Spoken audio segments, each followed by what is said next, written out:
første vi gør, det er at spille godt flot. Så vasker vi i Timeless shampoo.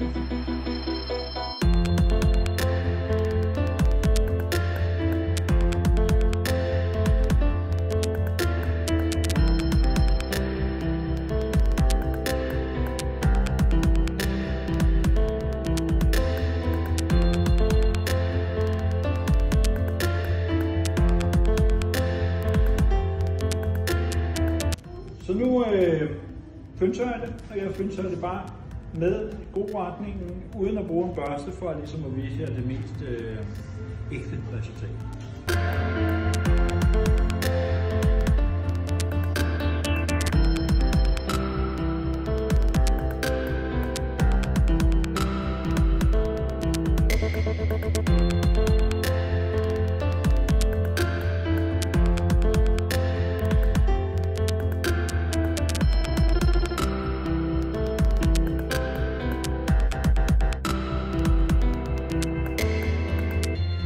Så blev vi færdige med vores timeless kur her.